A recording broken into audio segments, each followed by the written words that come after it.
A very good morning to all of you, and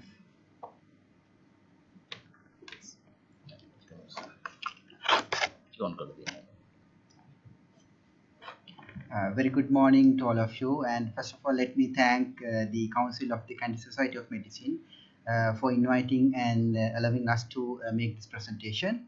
So I think this is a kind of a timely presentation, considering the number of cases who are in out there having diabetic wounds and complicated diabetic wound infections, foot infections. So the first part of this symposium would be primarily targeting about the anatomical aspect, how as a clinician who is treating these patients, to which extent they have to have their knowledge, and then I know the practicing clinicians are having the theoretical and the practical knowledge in this regard, but this is just sharing our experience and views in this regard. So you all know this diabetic foot infections in the presence of peripheral neuropathy and vascular compromise is going to have devastating consequences. So based on the experience of the next speaker, you would hear more about this the devastating consequences of soft tissue infection in this regard. So in that case, initially we may get an ulceration, which can be the point of entry for the bacteria, and then it can, after that, it can lead to the spread of these infections through different anatomical compartments in the limb. Then again, sometimes you may get some penetrating trauma. In that case, they may end up in osteomyelitis, which is not the kind of the discussion today, because we are primarily targeting about the soft tissue infections. So for a clinician who treat patients with diabetes and foot infections, we believe that they have to have a thorough knowledge about the compartmental anatomy of the foot and the leg, because this is so crucial. Because if we ignore this context, then of course you unknowingly you know that the infection can go up without noticing in a short period of time. Then again, they should be able to identify the ways in which this infection can spread through the diabetic foot. Then again, it's needless to say that how the anatomical knowledge is going to be helpful for you to perform reconstructive surgical procedures. Then again, certain revisional surgeries. In the medical school, the foot and the leg, rather foot is kind of something that is ignored when it comes to learning anatomy, the conventional anatomy learning, because it is the last part that they come up with in the locomotion module. So this is something that grossly neglected among the medical students. But you can't ignore the foot itself when it comes to the management of diabetic foot, because there are so much of things out there where we had to focus, which can prevent certain disastrous consequences, which Dr. Manjula Peiris would talk about. So in this presentation, of course, even though the lecture title says that it's about the lower extremity, I am not going to talk about whole lower extremity, which is not possible within the short period of time. Therefore, primarily my target is to talk about the anatomical compartments of the foot and the leg, then again the foot arches and certain potential anatomical pathways that these so-called the diabetic infections can take higher up from the foot level to the foot level up. In conventional anatomy teaching, we know that we are starting from top to the bottom. We go from the thigh level, and at the end of the day, we go for the leg. But here I took a different approach. I thought of starting from the sole or the foot level and try to come up, but I'll only come up to the level of the leg within the given time frame. Now, I hope you can see the images clearly. Okay. Now, first I'll talk about the sole of the foot and the sole of the foot. As you can see, the skin of the foot, it's a thin, thick skin, because there are multiple layers in addition to the regular 4 layers due to the presence of stratum lucidum. Because of that, it's a kind of a very thick skin. Now, if you see the thickness of the different parts of the sole of the foot, you can clearly see that the heel area, the area of the fifth metatarsal, then the great toe area, they are having relatively thick skin. This is primarily because of this weight bearing and all, but this is the situation. Then again, that means in the area where you get the medial arch, and that region is quite soft, relatively soft compared to the other areas. So that would have certain implication when it comes to the generation of certain injuries at that level. But we will see how it is happening. Then again, because of this weight bearing areas spread across these thick areas, then you know that invariably they are going to experience certain other entities like callus formation. The subcutaneous tissues of the sole and the palm are quite different, as you all know. They are going to have a bit of a fibrous tissues which are dividing. They are going to make small loculi in which different types of adipose tissues are compartmentalized. Because of this adipose tissues compartmentalization, this provides kind of an opportunity to serve the soul to serve as a shock absorbing pad, especially the heel area that you know that. Then again, because of the septa which are spanning from the skin towards the underlying aponeurosis, it minimizes the mobility of the skin in the sole area.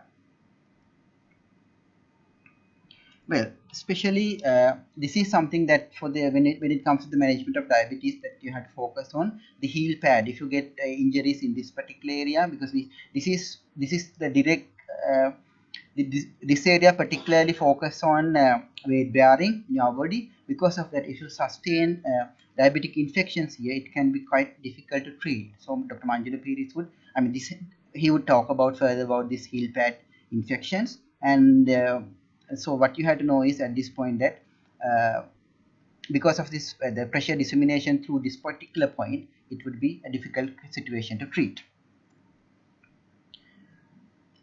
Now we remove the skin, we remove the superficial fascia. We are gradually coming to this particular structure that all of you know as the plantar aponeurosis. As you can see, the plantar aponeurosis is a thick collagen band, a fibrous band, which is spanning from the calcaneus bone here, right? So the medial tubercle of the calcaneus, they are spanning towards the toes, and of course, as you can see here, there are multiple bifurcations, there are actually 5 bands which are heading towards the 5 toes of the foot.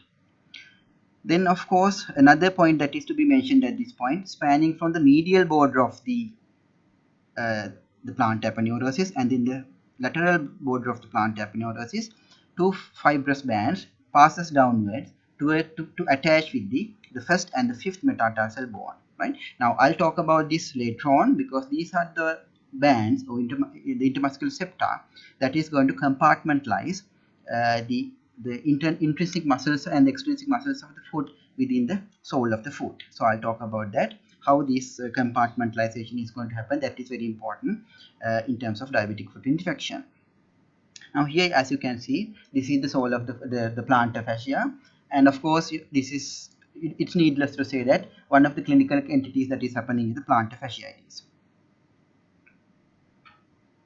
Well, now I'm going to remove the skin of the layers of the skin at the sole of the foot one by one. So if you come to the first layer, what you can see here is, after removing the plantar aponeurosis, what you can see is the 3 thick muscles which are called the flexor digitorum brevis, the abductor hallucis and abductor digiti minimi. So the name implies where they are going to attach to, and then of course what is the function. So I'm not going to take much detail, take time there. So these are the first layer. Then when you come to the second layer, here you know it's not only the intrinsic muscles of the foot that are there, but there are certain muscles which are starting from the leg, but the long tendons are passing and getting into the sole. So here you can see the long tendons of the flexor hallucis longus, as you can see here, and then of course the long tendons of the flexor digitorum longus, which are passing towards the toes here, are part of the second layers. Then again, and interestingly, what you can see here is, starting from the digits of the tendons of the flexor digitorum longus, there are 4 muscles which are going to be attached to the extensor retinaculum of the 4 digits, 4 toes, and these are called lumbricals. Lumbricals are actually, they are not originated from a bone and not inserting into another bone, so they are kind of important muscles. As you can remember that in the hand, the lumbricals are going to flex at your metacarpophalangeal joint and extend at the interphalangeal joint. Similar function is there with the lumbricals there, but they are also kind of helping for the adduction of the toes. Then again you can see the quadratus plantae. Moving now, this is another image for you to clearly see how these lumbricals are starting from the extensor digitorum longus tendons. Then of course moving to the third layer, what you can see here is adductor muscles. Adductor, you know, if just to recall your the memory, hallucis stands for the great toe and the digiti minimis stands for the little finger. So the name implies certain muscles are attaching at the to the great toe, like the adductor hallucis, the flexor hallucis brevis, likewise at the medial end, and in the lateral end you get the adductor hallucis and the the flexor digiti minimi, which is attached to the little toe. So these are the muscles of the third layer. Here it is more clear. You can see flexor hallucis brevis, then the adductor hallucis, the oblique muscle group, and then the adductor hallucis, the transverse group. So these all together, they are kind of involved with the movements of the hallucis or the great toe. So here you can see the main muscle, the main vasculature which is supplying the sole of the foot, which is coming from the posterior tibial artery. Then it is going to divide into the medial plantar artery and the lateral plantar artery. Then subsequently that supply that particular region. Moving further deep, you get the fourth layer where you see the interosseous muscles. So they are in the intermetatarsal space. And then again, in addition to that, the tendon of the tibialis, posterior, which you can see here, the tibialis posterior, and then the tendon of peroneus longus, as you can track here, are being considered as the muscles of the fourth layer. Yes. Now further below, what you get is a number of ligaments, like long plantar, the short plantar. Likewise, there are very many ligaments. So if the infection goes so deep, then of course you are going to, it's going to involve these kind of ligaments as well. So you know, involvement of the ligaments, involvement of the tendon is more difficult to handle compared to involvement of the muscles and all. Now the most important part here is the compartmentalization, because we don't consider in terms of layers, but primary focus is about the compartmentalization of the foot, especially this whole area, in terms of through different muscle bands, intermuscular septa, as well as the aponeurosis. Now, if you can remember the so-called fibrous, the aponeurosis that I was talking about, you can see here now with the red line. Then, of course, at the medial side, you can see intermuscular septum, which is called the medial plantar septum, is in passing towards the first metatarsal bone. Then again, on the lateral side, another septum passes, which is called the lateral plantar septum, passing towards the fifth metatarsal bone. Now, as you can see here, now this kind of bands and aponeurosis now is kind of trying to compartmentalize the muscles that I was talking about previously. Now, if you start from the medial end, you can see you have the so-called deep fascia here, the plantar fascia, because some people use the term plantar fascia as synonymous with the plantar aponeurosis, but of course you know that aponeurosis per se is only restricted to this middle part of the sole, as you can see here. But in the periphery, the medially and the laterally, you get the thick, the deep fascia itself, which is not as thick as that of the plantar aponeurosis, but it is also there. Now, considering these deep fascia here and the medial plantar septum here, you get one compartment here which you call the plantar medial compartment. Then again, you have the plantar aponeurosis here. Above that, there's another transverse septum which is called the deep plantar fascia. Within that compartment, you get the so-called central compartment, which is our primary discussion today with Dr. Manjula Peiris. Then again, here in the lateral end, you can see the lateral plantar septum, which compartmentalize with the help of the deep fascia here, a lateral compartment which would have another set of muscles. Now here I'm going to focus about that, these three layers, in addition three compartments. Then again, what you can see here is the interosseous compartment, which is primarily about the muscles which are located in between the metatarsal bones here. So this is the intraosseous compartment. Of course, there's another compartment above which you call the dorsal compartment. I will talk about that later. Now I just talked about the muscles in different compartments, in different layers, but primarily if you see here, what we can focus about is muscles of different compartments. So primarily the medial compartment is harboring the muscles which are going and attached to the great toe, which is called the hallucis. Flexor, abductor, again flexor, there's a longus and the brevis. So put them together, you get everything in the medial compartment. On the other hand, in the lateral compartment, which is called which are primarily dealing with the small toe and that region, you are harboring the muscles involved with the little finger, which are called, that is why they are called flexor digiti minimi brevis, abductor digiti minimi and all. So if you come to the central compartment, of course, this is the layer where you are seeing many of the muscles like the flexor digitorum brevis, the lumbricals, then of course the quadratus plantae, flexor digitorum longus tendons and all are there in the central compartment, which is of very that needs more focus in this diabetic foot management. Then above you get the intraosseous spaces where you get the dorsal and plantar, the palmar intraossei muscles.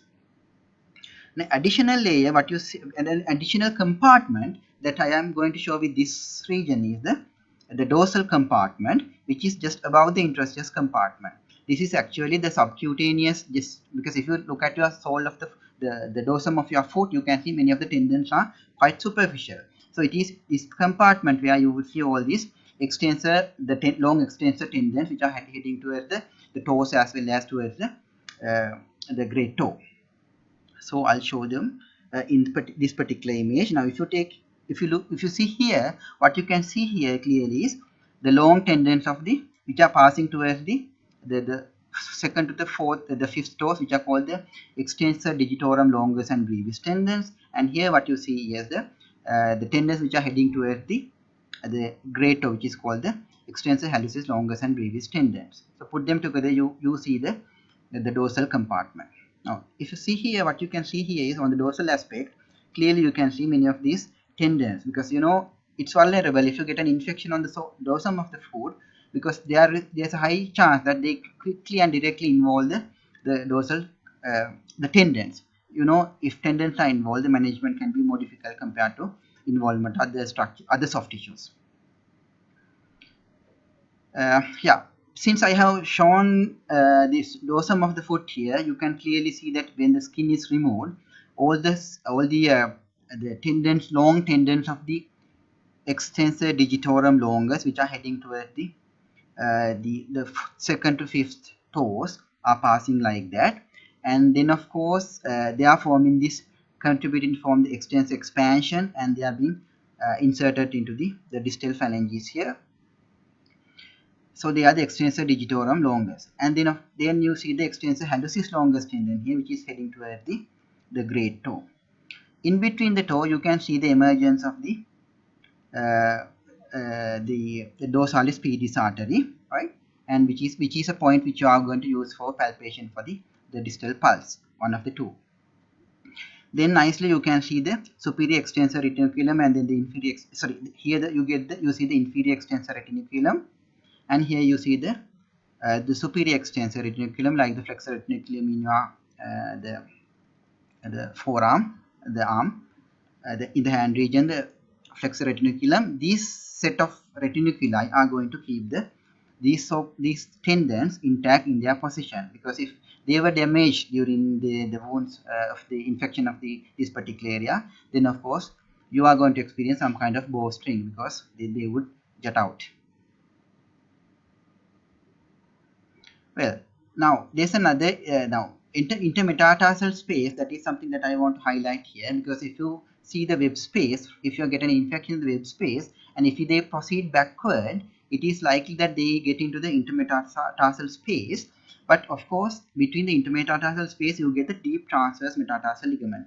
Now, due to this presence of this deep transverse metatarsal ligament, you are going to divide this in a way that there's a superior level and an inferior level. Because of that, there are set of structures like the dorsal and the palmar intraossei in the superior level in this space. Then again below that you would get the lumbrical muscles. So whatever the infection that can happen in the web space, it's likely that they can move towards the intermetatarsal space. So this is of course a section in the mid-tarsal level. Because of that, this is a bit before getting into the toe level. So what is the significance of understanding this so-called foot compartments? So you know the compartment, in whatever the compartment into which that the foot infection is going to go, then of course because of this increase, the ongoing inflammation and all, the compartmental pressure can rise. So primarily because of that reason, then because of the rising pressure, there could be some ischemic necrosis due to the vascular compromise within that compartment. Then of course, as you know that then there should be a way that releasing this pressure by exposing that particular compartment. Otherwise continuous ischemia would destroy the whole compartment, and then of course it can get into the other compartments as well. So in that case the initial point of entry should be the primary I would say the primary one of the primary attentions of the clinician should be what is the initial site of inoculation or the initial entry point for the infection. Then they should be able to work out in which direction that the infection can go. You should not forget about the anatomy of the toes and the toenails, because the toe infection is, you know, they are coming with different levels of ischemia, the gangrene at the toe level, but I'm not going to go into much technical details here. If you see the dorsum of the foot, one common site where maybe due to the trauma or other reason that you can see the infections is the web space. Initially you may have some fungal infections or something, but if the infection comes here, then of course, as Dr. Manjula Peiris would talk about much about that, how they can get into the compartments in the deeper soft tissues of the sole of the foot. Well, moving now to the foot arches. We all know the significance of foot arches. We all know the normal foot arches and how it is going to help us for our normal pressure bearing and then for the locomotion and all these aspects. Then if the foot arches are collapsed, then you get the flat foot. Then how it is going to affect your movements and the weight bearing. So we all know that. So just let me talk a little bit about the foot arches and how the generally foot arches are, what are the main foot arches and how the foot arches are maintained. Because in diabetes, in certain conditions, these foot arches can be compromised, which would affect the whole the foot stability. So there are two foot arches. One is the medial longitudinal arch and the other one is the lateral longitudinal arch. They are in each of the foot. But if you keep your two foot together, then of course you see the transverse arch is formed. So 50% is coming from one foot, the other 50% is coming from the other foot. So for the medial longitudinal arch, most of the bones of the tarsal bones except the cuboid is contributing. So you see the calcaneus here, the talus here. In front of that you can see the navicular bone and then the three cuneiform. Likewise you see then three metatarsals, the three medial metatarsals. Put them together, you see the bony framework of the medial longitudinal arch. But that is a bony framework because you can see here medial longitudinal arch is a high arch. Here of course you see, in addition to the bony framework, you see there are certain dynamic supports and passive supports given by certain soft tissues, like the plantar aponeurosis here, then again the long plantar ligament, the short plantar ligament, the spring ligament here, all are contributing to maintain the arch. In addition, the muscles, especially the tendons of certain long muscles like the tibialis anterior, the tibialis posterior, the flexor hallucis longus, all are going to contribute for the dynamic arch. They are trying to keep the medial arch kind of elevated. So similarly, when it comes to the lateral arch, this is primarily formed by the calcaneus, and you get the cuboid here, and then the two lateral metatarsals are there up to the head of the metatarsals. So they are in the lateral end and they are going to contribute for the lateral arch. So these are the two, the medial and lateral arches, which are primarily there in the foot arches. In addition to that, the 50% is contributing when it comes to transverse arch by one given foot.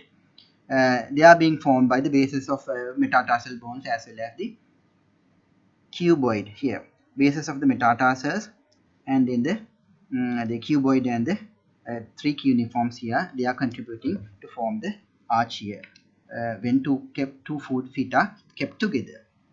Anyway, as you can see here, having such foot arches is going to give you, I mean, it facilitate the weight distribution on the foot, and it helps you to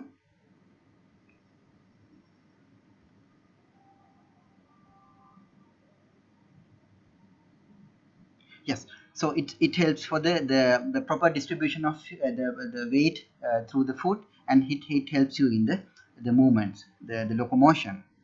So there are certain conditions where this foot arches can be collapsed, especially in certain cases of long-standing diabetes, especially if long-standing diabetes is complicated by the neuropathy. Then of course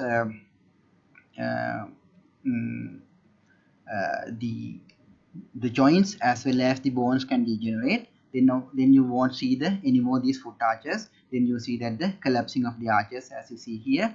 Then again, this kind of rocker bottom foot appearance is there. So this would directly affect the proper weight distribution. Then it is vulnerable to develop certain ulcerations, as you can see here. So Dr. Manjula Peiris would talk much more about these kind of things in his clinical lecture.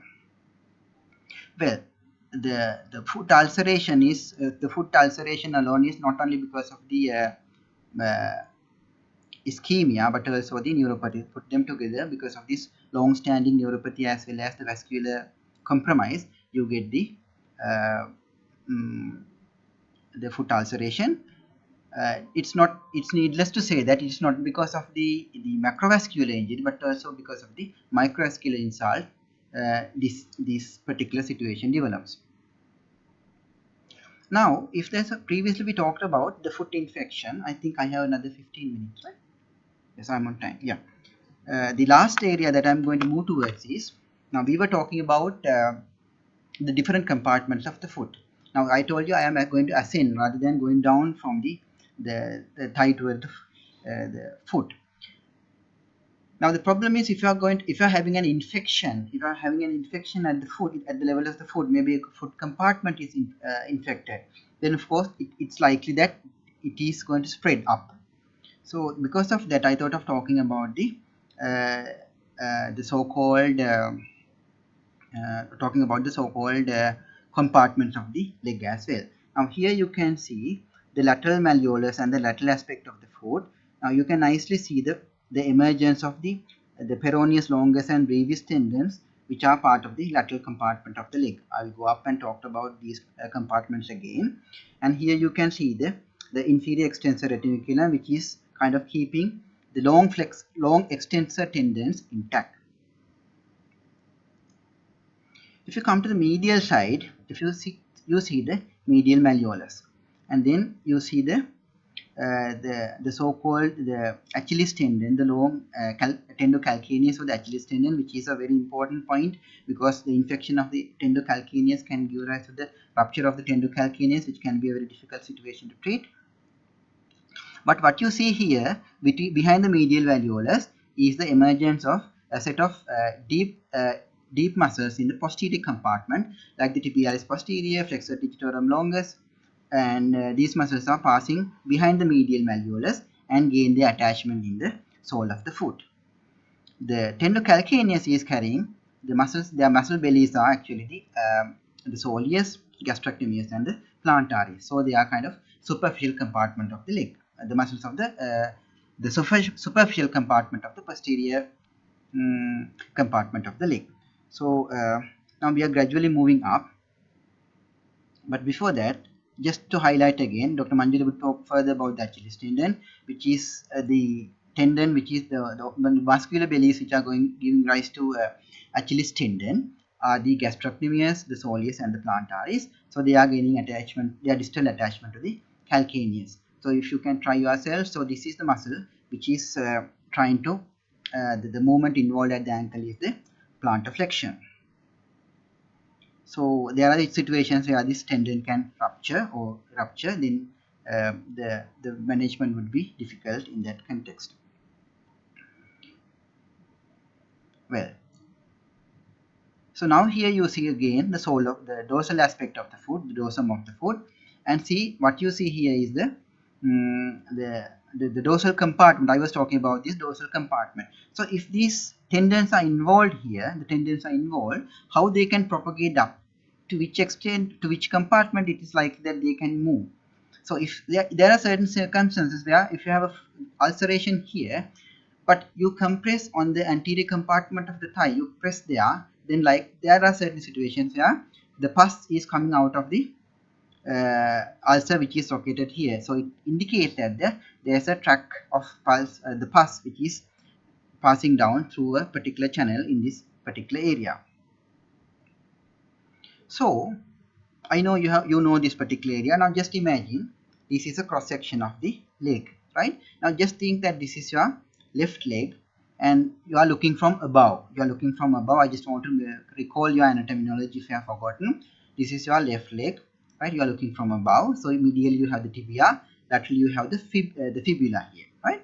Now it is guarded by the deep fascia here, and there are several intermuscular septum, right? As you can see here, one is here. Then here you see the interosseous membrane. So here is you see one intermuscular septum as you can see here, and there's another intermuscular septum here. I hope you are tracking my the cursor. So this is one intermuscular septum, this is anterior intermuscular septum. So in front of that, this whole compartment is referred to as anterior compartment. Then here between the two intermuscular septa and the fibula covered by the deep fascia, what you get is the lateral compartment where you see the peroneus longus and the peroneus brevis, or else you call them the fibularis longus and the fibularis brevis. Here you see the two tendons of the peroneus longus and brevis are passing behind the lateral malleolus and reaching toward the foot to gain its attachment. But the bulk of the muscles of the calf are forming the posterior compartment, which has two layers actually. One is called the superficial part, other one is the deep part. So the superficial part contains the soleus, then the two heads of the gastrocnemius as you can see here, and the plantaris here. Then there's an intermediate muscular septum here which buries the rest of the muscles of the posterior compartment, which includes the flexor hallucis longus, the flexor digitorum longus, and the tibialis posterior. So this one compartment is here as the posterior compartment. Of course there are subcompartments as you can see here. Then here you see the anterior and lateral compartment. Each of these compartments are having their own nerve supply and the blood supply. So it is a kind of situation. It is not worthy of mentioning the compartmental syndrome at this point, which may directly or indirectly associated with the diabetic foot infection.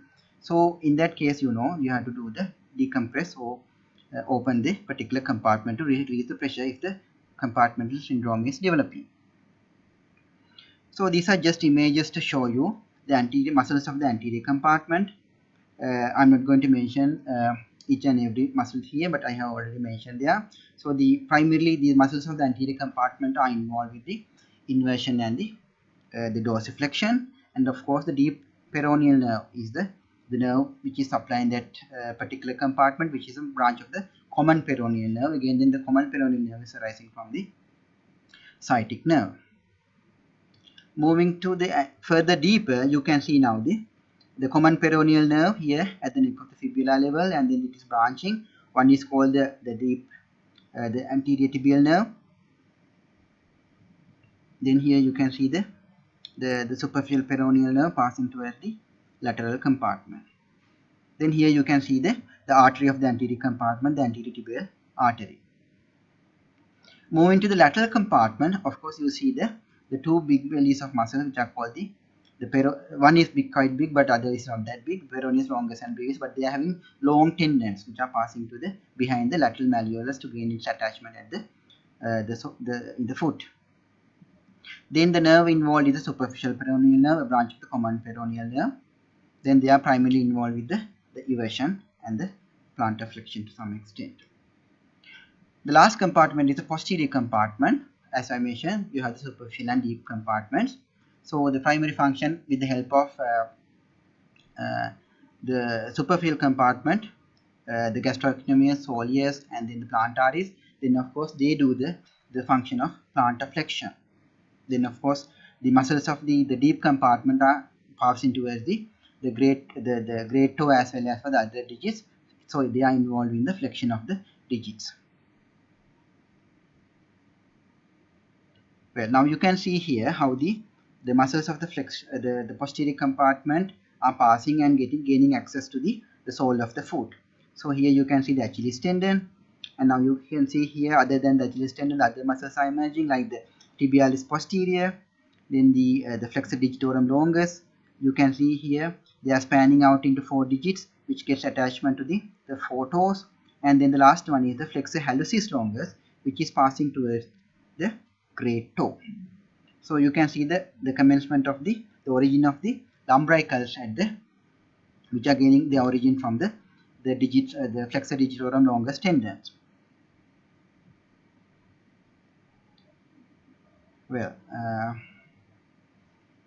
so initially I talked about the compartments, and then I took you through the leg to show you how different compartments in the foot can spread to the compartments of the foot, the leg. For example, an infection in the deep compartment, the central compartment of the sole, can pass to the posterior compartment, for an example, of the posterior compartment of the leg, for example.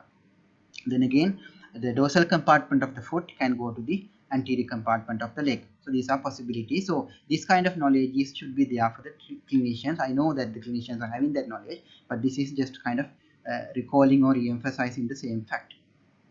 Therefore, I personally believe that the anatomical knowledge in the management of diabetic foot is so crucial. Otherwise, you may unnecessarily let the things to spread. People are not doing it purposefully, but delays of correct intervention at the correct time would delay and increase the chances of propagation of the infection to the higher levels of the foot, higher levels of the leg.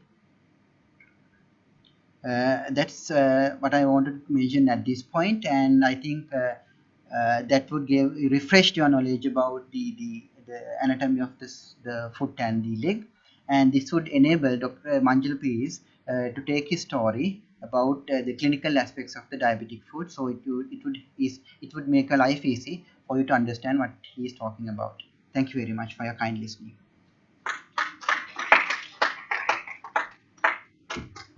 So thank you very much, Keerthie, for the update on the anatomy. It was long years back that we had this knowledge, so thank you for that update. Any questions from the audience? In that case, if there are no questions, yeah.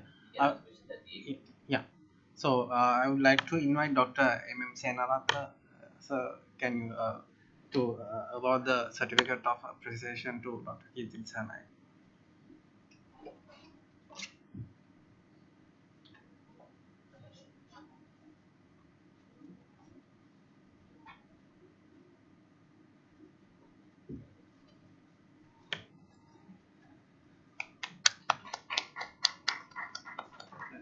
Thank you. And now I would like to invite Dr. Manjula Peiris to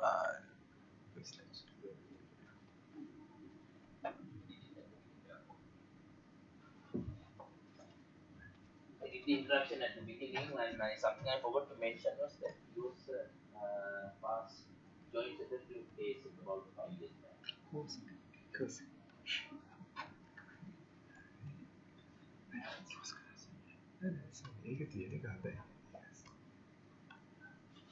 So, hoping you had a very pleasant morning, and I hope I'll be able to keep you interested in what I feel is a important area particularly for people who are interested in diabetes and diabetic foot. This should be a bit of an eye-opener. Now, I'm very happy that Dr. Keerthie gave you a foundation, a very good foundation. In fact, he is the person over the years who has kept me interested in developing an insight in what I do on a regular basis. I mean, for a surgeon, this is bread and butter. But because I had a lot of influence from him, we kind of worked together to develop an insight, a deeper insight into what we actually do on a regular basis. So without wasting much time, and because he has laid such an elegant foundation, I will proceed to the clinical aspects as pertinent to the general surgeon or the students of general surgery with relevance to diabetic foot disease. Now, the background Dr. Keerthie already laid for us. The key feature is that if you look at this slide, approximately 15% of patients with diabetes develop a diabetic foot ulcer. Now, we all know that in the long term, this is the result of poor glycemic control, underlying neuropathy, peripheral vascular disease, and or poor foot care. But we don't realize that the short term, it's a short term sequel of soft tissue infection. Now, on top of that long term damage to the anatomy of the leg, the infection is a very rapid process. The infection happens within a matter of hours and causes a rapid loss of tissue. This is something that we have to always bear in mind, because patients come and say, "Mahatya, මට චූටි තුවාලයක් තිබුණා. ඊළඟ දවසේ ස්පිරිතාලේ ගියා. දොස්තර මහත්තයා කකුලෙන් භාගයක් කැපුවා." This is the typical explanation of a patient who does not realize that the tissue loss has occurred within a matter of hours. Right? So, in terms of management, I mean, we know that it is a multidisciplinary management. Diabetic foot is a bread and butter area. Right? So many people are involved, including podiatrists, a lot of physicians and endocrinologists. But what we need to realize is that the surgeon has to be very expedient in managing the soft tissue infection, because it's a very quick process that causes a lot of tissue loss. So we will go into detail now. What is the real role of the general surgeon? Obviously, we are called upon to look after admissions of patients in sepsis. Most of the patients who come into our casualties come in sepsis, shock and organ failure. Right? Then again, there are quite a number of referrals from intensivists and anesthetists and physicians of people who are warded with them for the general surgeon to come and have a look and do a quick procedure perhaps, right? And of course they end up in theatre, and that is where we do the major play with regard to operative surgery. Now the main theme of our two presentations today is to highlight some less known facts perhaps about what we do in the theatre for a patient with diabetic foot. Then of course we have surgical ward where we follow up, where we have a daily assessment and management of the infection as well as recovering from the sepsis. We have to jack the patient up and bring it to a level where the healing process will start. And of course, then again there is this question mark: should a general surgeon be doing wound care on a regular basis? It's a controversial area. It is dominated by the nursing teams overseas. Should we put our hand in as general surgeons to manage wounds actively? It's a question that I'll leave you with even at the end of this lecture. Right? It's a controversial area. Now, if I were to talk about these infections, I see broadly 4 types of infections. I don't want to encroach into microbiology too much, because they will tell you enough and more about infections, and I'm not an expert on infections, but in my clinical practice I see 4 groups. right?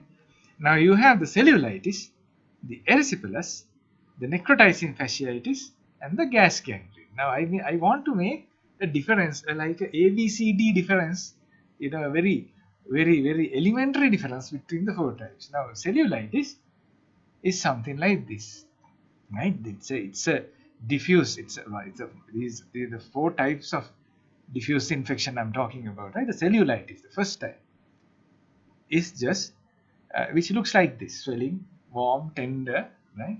And no particular organ seems to be involved. There is no palpable margin as such, and it is inflammation of the dermis, essentially the inflammation of the dermis, and the commonest organisms being the streptococcal organisms, and of course the microbiologist will tell you a lot more about this than me, right?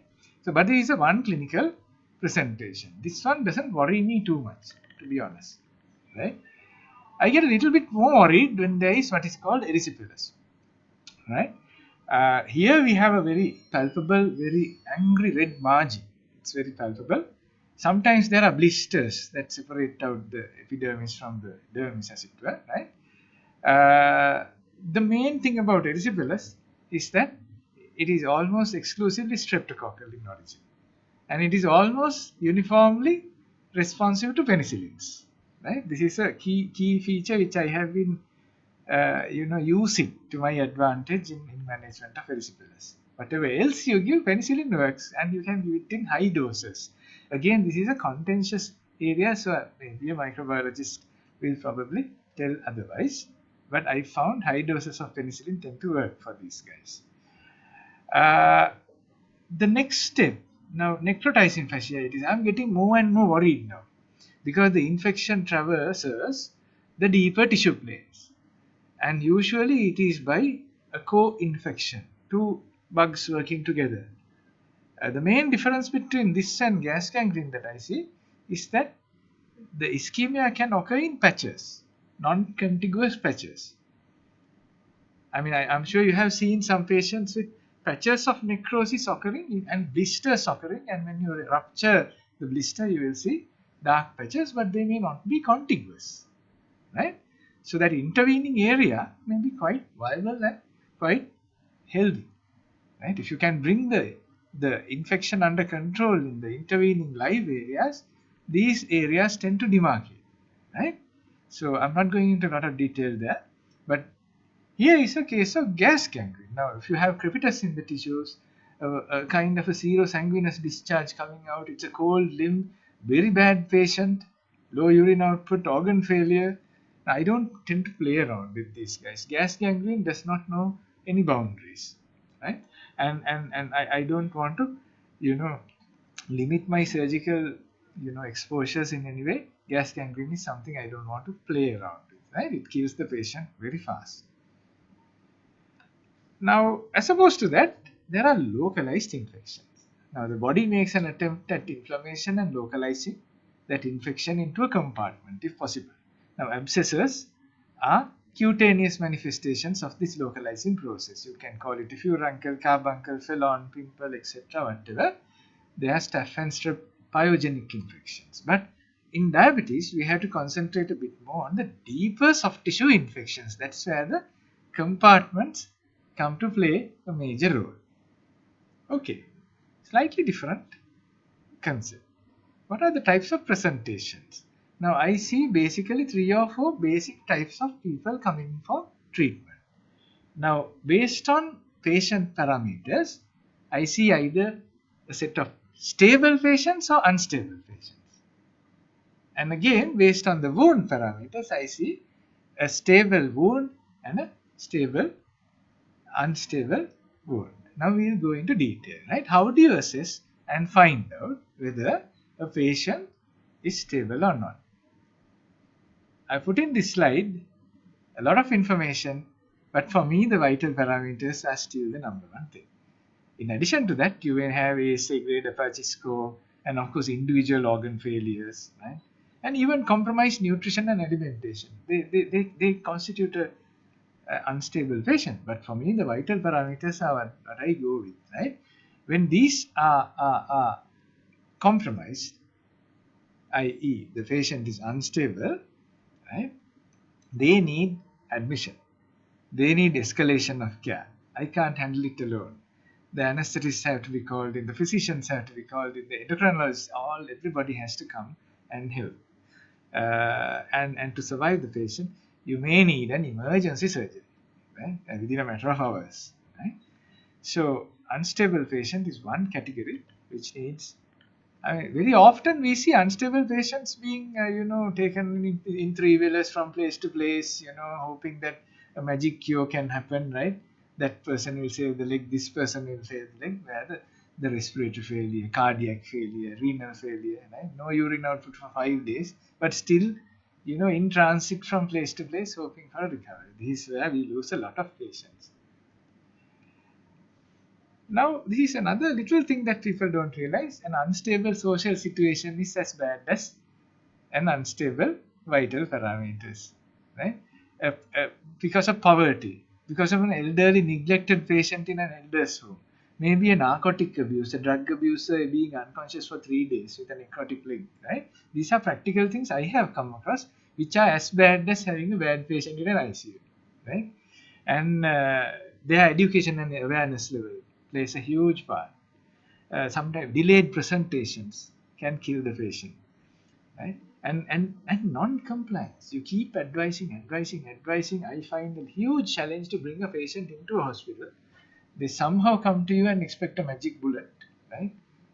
Through sheer reputation, they come to you and expect you to do miracles, right? Like Dhammika Paniya, right? But and when you tell them you need amputation, you need debridement, you need ICU, no, they never come again.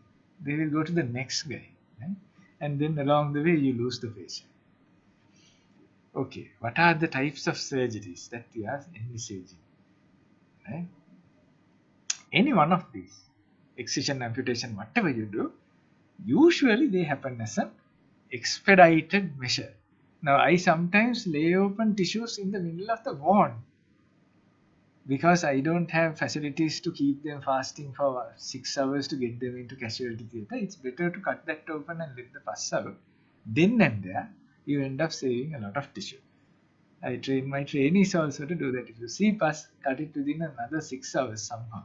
Right? Now on to the unstable wound. Now we saw the unstable patient. Leaving that aside, unstable wound is something that has the potential to become worse. And there is progressive tissue loss ongoing. What is the best way to judge? I still think it is visual and tactile assessment parameters, and number 2, revisiting. If in 2 or 3 hours, maybe 6 hours, next day it is worse, you are dealing with an unstable situation, right? Of course, in the Western world, you have a ton of technology, right? Wound mapping, stereo photogrammetry, ultraviolet and infrared imaging, 2D, 3D modeling, MRI, imaging, right? All that comes for me second to visual and tactile assessment, and of course revisiting the patient, right? See it again and again and again. You will see the trend, right? Of course, unstable wounds have been classified according to this famous Wagner classification, right? University of Texas classification. To me, these are like Torang, right? I mean, they are very superficial assessments. If you really want to build the insight, you have to stay with the patient, you have to reassess the wound and the patient, and carry the patient through this infection, right? I feel that you need to really interact. Otherwise, you're not going to get results. For example, now any person who is associated with wound management, the same wound in the dorsum. Now, Dr. Keerthie was talking about exposure of the tendons, right? Now, somebody had exposed the tendons in the first dorsal compartment. 3 stages. Now, the second stage, you will see the wound is now stabilizing. The edges are now sealing with the granulation tissue, right? And the wound is starting to epithelialize, right?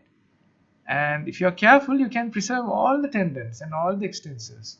Now, if you see half the toe is necrotic, but with careful management, you can save all 5 toes and get the extensor mechanism also preserved and get a good cover. Same leg several weeks apart, right? Here's another patient who came like that. Extensive necrotizing fasciitis from Norelia. This lady came about 6 or 7 years ago actually. Now, granulating early granulating late, right? No additional excisions done, right? Very careful management, skin grafting, stabilize. Now she is coming to us an occasional visit just to say hi, right? What about this famous black gesture? If you have a black wound, right? Now this is a very often it is the result of ischemia, dry gangrene, right? I would want the help of the vascular surgeon immediately, right? They helped me a lot. I had to do some intervention to optimize the patient. Nutrition, hydration, vascularity, all those things had to be brought up to scratch before we try and put our scissor or the scalpel on the wound. Because if you cut an unstable wound in a black fissure, next day also it will be black and necrotic, and the infection you will be advancing the infection as you go, right? So this is a famous situation of the black fissure, right? Black wound, dry gangrene, right? I hesitate to touch it unless all the other systems have been put into overdrive. Right? And of course, emergency surgery, as I said, could involve any one of these things. But in this slide, what I want to highlight in red is what Keerthie wanted to show you, that we have to try as much as possible to stay within our anatomical precincts, right? I have seen a lot of wounds being cut like cutting bread, right? Cutting cross sections, right? Tendons gone, joints gone, bones exposed, no vessels to play around with, right? And I find that several of my very esteemed teachers, right, like Professor Ratnatunga, Dr. Vijay Surendra, some of the legendary surgeons, they kept on telling me this excise a tumor, but incise an infection. That's something that they taught me as an infant, basically. That is absolutely true, even today. Right? I prefer not to excise an infection. Right? Better results. Okay, identifying deep collections. Now, what are the clues that there is an infection going on? Loss of appetite and loss of glycemic control. Right? Suddenly the sugar is going up. Right? Those are the two main things, right? In this slide. Right? All those red things are important, but those two things above everything else tell me that there is a bad infection going on inside. Of course, ultrasound will help, MRI will help, but the first clue is usually that. So what are the common patterns of soft tissue infection? Now, Keerthie has helped me out a lot. Now, toe infections, there are so many words: eponychial, peronychial, hyperonychial, subungual. Then, of course, the pulp related infections. And, of course, going on to bone infections, right? What about the gangrenous toes? Now, by and by, if the bones get infected, you will see the phalanges necrose by and by, right? And then, of course, the presence of a necrotic bone creates a chronic discharging sinus. The more important thing about gangrenous toes is, now the moment the tendon is cut, now this is the most important slide in this presentation, the tendon retracts and carries the infection into the deep compartment. Right? This is where I have seen a lot of legs being lost. Right? The key to the diabetic leg is the plantar fascia. Right?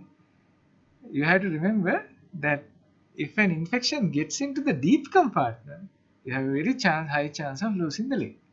Right? And that is not easy to detect. The superficial plantar infection, incise drain, you cure the patient. Deep plantar space is where we lose the leg or the foot. So this is something, and cutting a toe straight off, expose, that is the easiest way to get into that deep compartment, right?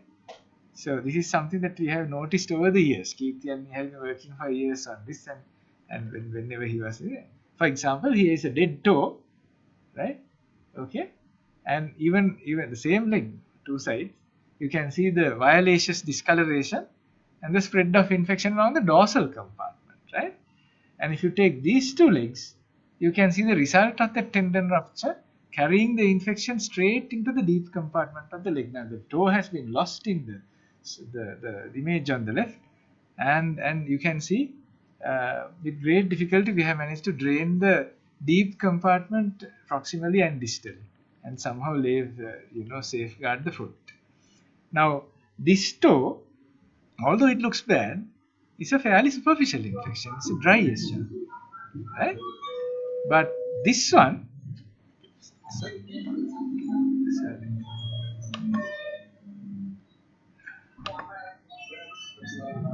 Yeah. Yeah, thank you, sir.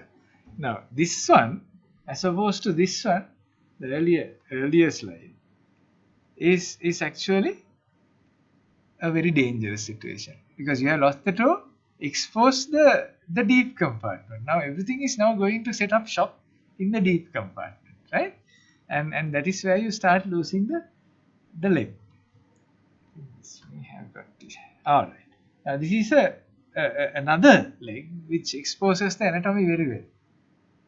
This is deep to the plantar fascia. The toe is dead and gangrenous, carrying the infection deep into that space and destroying tissue along that path, right? Improperly managed. Now we have managed to somehow drain it in several locations and get rid of the pus. So this is where we save the legs, right? So I would have been very happy if the surgical trainees were there, because I could have actually given them a lot of insight there, right?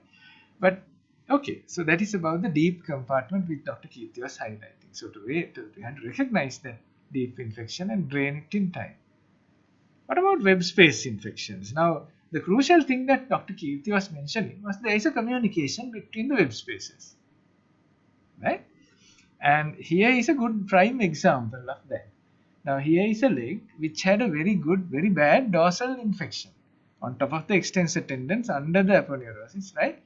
There was a very bad infection. What I have done here is actually slit open the 4 lumbrical canals, the web spaces. You can't actually see the incisions also, and made a small incision over the dorsal.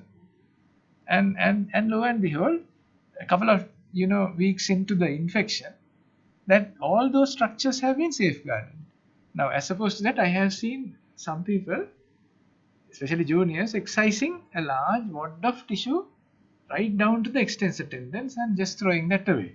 Now that will compromise the extensor mechanism, that will compromise all the structures underneath. It's very difficult to treat that because all the tendons will slough off, right?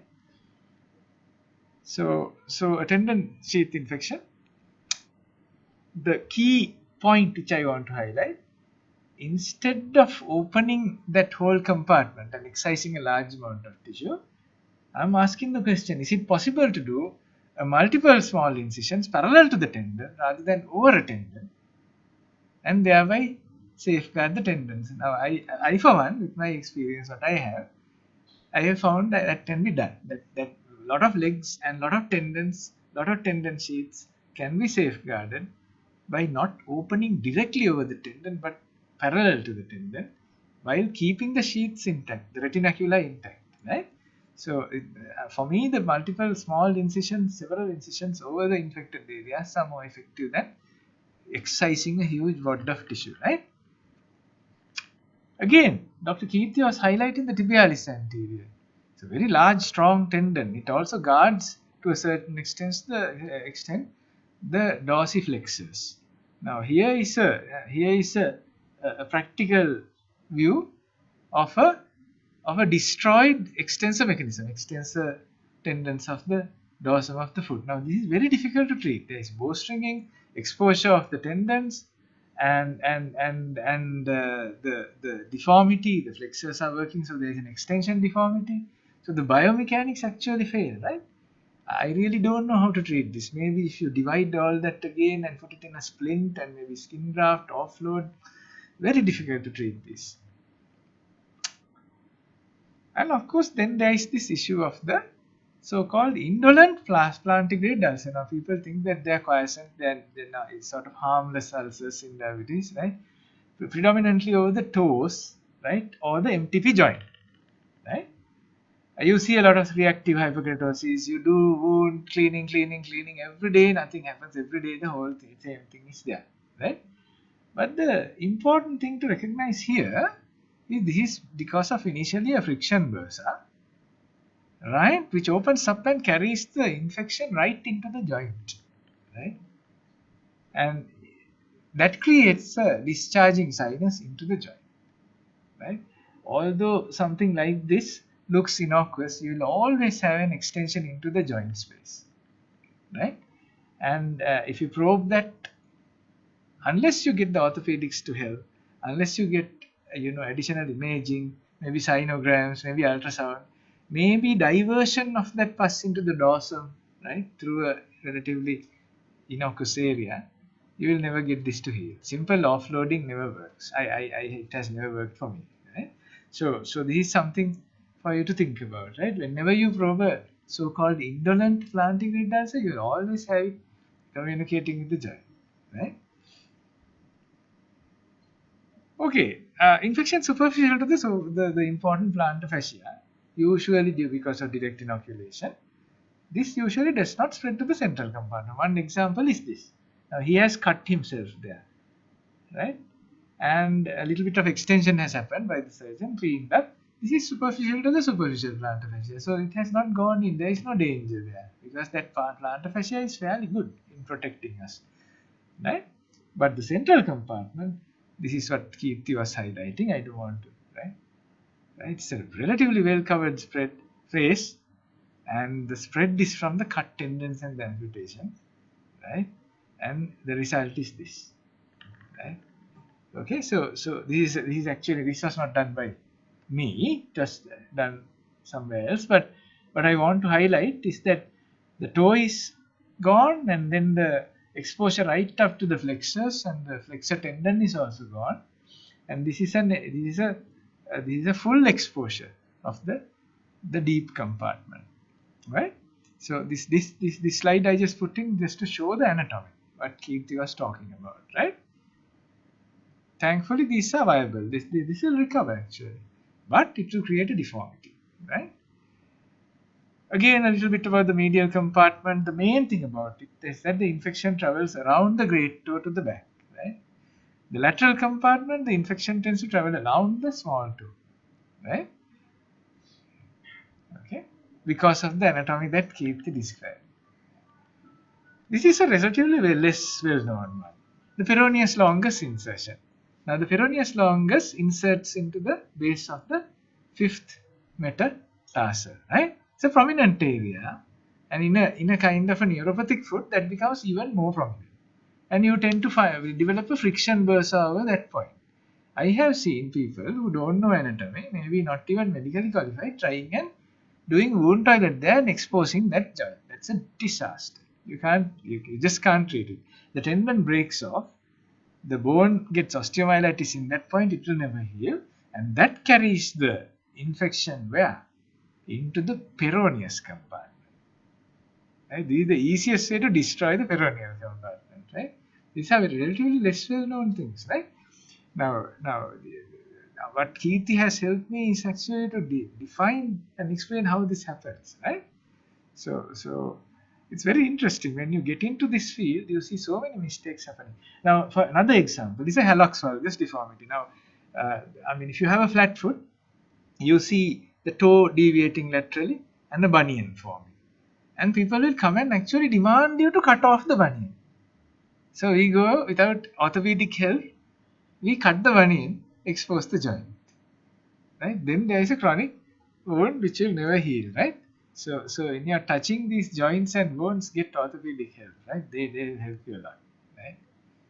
So the result is something like this actually, an ulcer which is very difficult to treat, right? Again, the heel pad. Now the heel pad is a phylogenetically fairly recent occurrence. The evolution. It's maybe about 100,000 years old as opposed to millions of years old, right? So it is automatically affected by ischemia, neuropathy. Erect posture has given us this heel pad, which is a very recent modification, right? Now the full thickness necrosis exposes the calcaneus, right? And this is the result, right? Now the deep compartment can inoculate infection into this space as well, right? So remember, infection can go into this point. The heel pads, contrary to common belief, don't need to necessarily have amputation. There are places for reconstruction in this, right? Now again, the Achilles tendon infection, Again, a large tendon. It is superficial, right? It's just deep to the skin. It's relatively poor in blood supply. I find 3 common ways of infecting it. Either it's a direct cut. Sometimes you walk into Amano sheet and cut, or some puncture injury. Dogs bite it, cats bite it, right? And direct inoculation causes a disaster. The other thing that happens is patients who are bedridden develop this heel pad, a heel ulcer in the back of the leg, in the dorsal aspect of the heel. Now that exposes the heel enthesis, right? The Achilles enthesis exposed, and when these patients start walking, that will rupture and come off, right? It will fracture, dislocate, and track the infection upwards. That also exposes the joint as well, ankle joint from the posterior aspect. Very common finding. The third thing is gangrene of the heel pad in PVD. So the 3 different ways that the Achilles can get infected. Now, for example, pressure necrosis of the posterior aspect of the heel will result in something like this. The joint is exposed, a lot of fatty fibrous tissue, long time to heal, and you can see the heel dorsiflex because the Achilles is no longer able to plantarflex, right? Whereas this is a direct inoculation, right? Some tahaduakata capillaritis, heel pad avulsion or something, right? And of course, this is a result of a tracking infection into the Achilles compartment, which has resulted in a lot of tissue loss, right? Okay, but the same injury treated in a different way, where we have opened it in 2 places without laying open a large amount of tissue, a slightly better result, best result, because this will preserve the Achilles tendon network, right, rather than laying open a lot of tissue, right? So some of the messages. Now, good wound bed preparation, we are taught, get rid of everything that looks yellow. No, don't do that, because yellow things can be slough, it can be pus, it can be fibrin, it can be biofilm, it can be tendons, bones, ligaments, and joints, right? So better not to excise everything that is yellow, right? Don't be too, enthusiastic with the knife, right? Given time, most of these tissues can heal. Now, to summarize, what we both of us have been trying to do today is to recognize the importance of anatomy and recognize the urgency of the situation in that first 24 hours. Recognizing the life-threatening infection where amputation is mandatory. Importance of supportive and particularly social issues in managing these patients. And of course, the clinical assessment and the importance of reassessment, right? Seeing them frequently. And of course, the anatomical basis of the spread of infection, right? I hope in some way or the other, these 2 lectures will help safeguard as many legs as possible, right? And with getting a lot of help, and I'm very happy that the audience stood with us for a very painful 2 hours perhaps, and I hope you got something as a take-home message, and I would like to really appreciate the efforts in organizing by the committee of the KSM, which is very active this year, Dr. Krishna Pradeep, Professor Saman, and the rest of the organizing committee, right? And I would like to thank everybody here for your patient listening, and in the same vein, I think I can open the discussion for any questions. If you're not too bored and not too hungry, we are willing to answer some whatever the questions even online, if you are happy to ask. We'd be able to entertain some questions.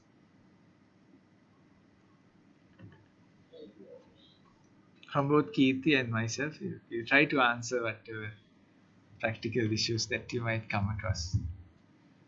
You classify the pimples under infections now? Yes, now I just used the word. No. In the sense, pimple, I just use the word as these are common terms that people use for slightly specialized versions of abscesses. If I were to reiterate that, I mean, you can call furuncle, carbuncle, all those are actually lay terms essentially for contained or localized infections. So phelon, for example, is a infection of the pulp space. A collar stud abscess, it's a multi-tissue planar infection, right? But all of them are. I'll try to get to that slide. I just wanted to make a difference between relatively less well localized infection as opposed to a diffuse spreading infection. Thank you. In deep infection, get plant bacteria involved. Do you Yes. advise to remove the plant bacteria? So that's a very good question. That is the sort of main theme of what we both highlight. Excising the plantar fascia is a very good thing if it can be done very carefully. It is not easy to do in a practical sense. In that situation, the boundaries are practically difficult to reach. But if there is any hint of infection in the deep compartment, at least incise it and divide it. That is my message. I mean, at least you have to make room in that compartment. Excising, if it can be done, it is very good. But it is not easy to do. It is not easy to do. I mean, a trainee, for example, might mess up a lot trying to do it. Eh? It's like opening a book and read and you have Exactly. to as much as possible. Yes. So some people try to cut skin as relative. Exactly. Ultimately, the graph that is used is not that texture-wise, otherwise, and the durability-wise good. Because that, our shoes are, the leather, like that, not that tough. It's a protective mechanism. You have to keep as much as possible, I think. I also completely agree. I kept on kind of reiterating what Dr. Senaratne very kindly sort of reinforced what I said. We have to try and safeguard as much tissue as possible. Try and incise the infection. Don't try to excise it, because excision is not not easy, and it's going to cause a lot of further tissue damage. Maybe expose the tissue to further infection spread. So there's a natural antimicrobial barrier that forms in these wounds, and if you go and disturb that too much, you are opening another door, right? And that is something that we see in our practice a lot. It's not a diabetic process, it's not a simple one go into cutting. Mm. The repeated by Exactly. everything. Yeah. It's like gardening, isn't it? So it's like gardening, like doing a good, well-maintained garden, and we even call it a wound bed. Day by day, the tissue is rejected, underlying tissue grows, throws up another bit of necrotic tissue. You have to take that out. I think Keerthie has seen me through so many hundreds of wounds where we do that. It's not an easy task. One thing I mean, I'm asking myself is now, as anesthetists and APMCs, we see a lot of patients with really bad wounds and quite a lot of people dying. And we see leg wounds as an end of life disease, like a heart attack or stroke. Their heart attack or stroke is leg wound. Now, in the evolution, we had many adaptations to make us live longer or to perform better or something like that. I mean, our hand or teeth or eyes or brain or whatever. But for some reason, the legs or the vascularity, I think, so with complex vascularity in the leg, especially, and more prone for various things, varicose ulcers and lots of things, and very poor wound healing. The tibia or the fibula is affected, very poor body vascular, all kinds of things. Now, why do you think that has happened in the evolution? The leg has not, well, obviously now the foot has a very complex structure. Functionally also those muscles have all kinds of functions, but why has this happened in the evolution to the leg not getting the big problems? I, Is that because we are not supposed to climb trees now? What is that? I think the longest nerve vessels are supplied by the so the chance of getting damage and that degenerative changes occur in leg.